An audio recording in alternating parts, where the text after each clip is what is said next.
एक समय की बात है, भारत अनेक छोटे छोटे राज्यों में बंटा हुआ था। जगह जगह युद्ध, षड्यंत्र और लालच का अंधेरा फैला था। इन्हीं कठिन दिनों में एक युवक चंद्रगुप्त अपनी किस्मत के इंतजार में भटक रहा था। वह कोई राजा नहीं था, नहीं उसके पास सेना थी, पर उसके भीतर जल रही थी एक चिंगारी, एक संयुक्त और शक्तिशाली भारत बनाने की चिंगारी। प्रवेश करते हैं चाणक्य। एक दिन तक्षशिला के महान आचार्य चाणक्य की नजर चंद्रगुप्त पर पड़ी।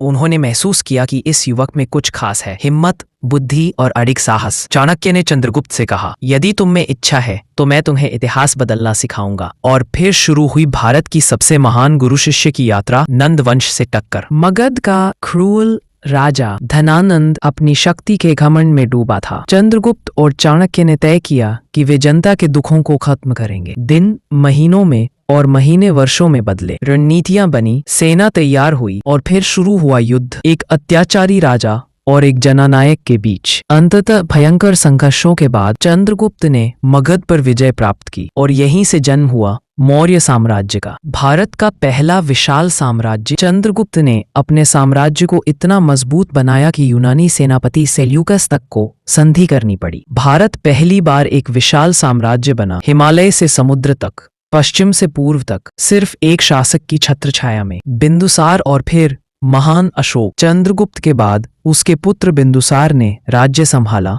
और उनके बाद आए सम्राट अशोक, जिन्होंने साम्राज्य को विश्व के सबसे बड़े साम्राज्यों में बदल दिया। लेकिन कलिंग का भयानक युद्ध देखकर अशोक का हृदय बदल गया। खून खराबा छोड़कर उन्होंने अपनाया अहिंसा, दया और बौद्ध धर्म का संदेश। यह थी मौर्यों की अद्भुत गाथा, एक गरीब लड़के से शुरू होकर दुनिया के सबसे महान साम्राज्य तक की कहानी। अगर आपको वीडियो पसंद आए तो लाइक और सब्सक्राइब जरूर करें।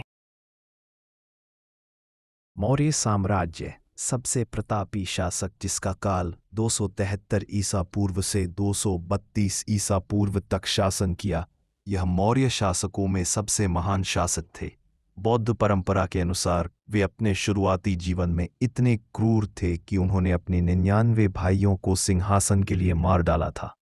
अशोक का इतिहास उनके अभिलेखों के आधार पर पुनर्निर्मित है, जिनकी संख्या 39 है, जो वृहत शिलालेख, लघु शिलालेख, विशिष्ट शिलालेख, वृहत स्तंभ शिलालेख और लघु स्तंभ शिलालेख है, जो 5 भागों में वर्गीकृत है। अशोक का नाम लघु शिलालेख में मिलता है, जो कर्नाटक के 3 स्थान व मध्य प्रदेश के 1 स्थान से मिला है। इस तरह अशोक का नाम उत्तर भारत के अभिलेखों में नहीं मिलता है। इसमें देवा नाम पिया दासी नाम मिलता है, जिसका अर्थ देवताओं का प्रिय है। Please subscribe to next part.